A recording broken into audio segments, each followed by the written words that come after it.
Nasa Divisoria, Manila ako dahil maghahanap ako ng mga makakainang street food. At dahil December na naman, hindi na naman mahulugan ng karayom ang dami ng tao dito sa Divisoria. Kaya eto, makikipagsiksikan ako para mahagilap at matikman ang mga street food dito sa Divisoria. Meron akong unang street food na nakita. Ito'y pinagkakaguluhan at dinudumog. Ito pala yung isang sikat na big siomai dito sa Divisoria. Kakaiba pala talaga ang laki ng siomai dito. Ang big siomai daw nila ay 10 pesos ang isa. Kaya nag-order na ako para matikman ang sikat na big siomai ng Divisoria. Nakaka-amaze talaga ang laki nitong big siomai. Kaya hindi ko na patatagalin yan at first bite na yan.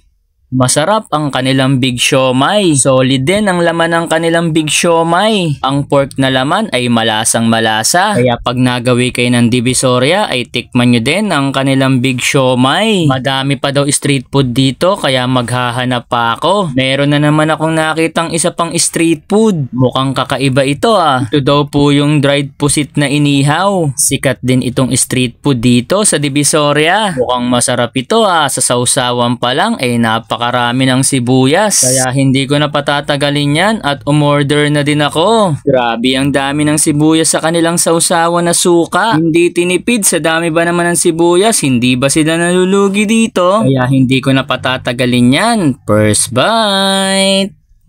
Masarap pala talaga ang kanilang dried pusit na inihaw. Ang dried pusit nila ay crunchy, chewy, and salty. Samahan pa ng sausawa na maanghang at madaming sibuyas. Biruin mo yon sa halagang 10 pesos per stick ay makakatikim ka na ng kanilang dried pusit na inihaw. Kaya kapag napunta kayo dito sa Divisoria ay tikman nyo din ang kanilang dried pusit na inihaw. Iikot-ikot ulit ako at para makakita pa ng iba pang street food. Meron na naman akong nakitang dinudumog at pinagkakaguluhang street food. Ito pala yung isa pang sikat na street food dito sa Divisoria. Ito daw yung kung tawagin ay sebo. Laman loob daw ito ng baka at mga balat ng baka. Meron silang per cup na 20 pesos at 30 pesos. Kaya nag-order na ako para matikman ng sikat at dinudumog na sebo ng Divisoria. Special din daw ang suka nito. Babala lang po sa mga matatasan dugo. Hinay-hinay lang po sa pagkain itong sebo. O paano, titikman ko muna itong sebo.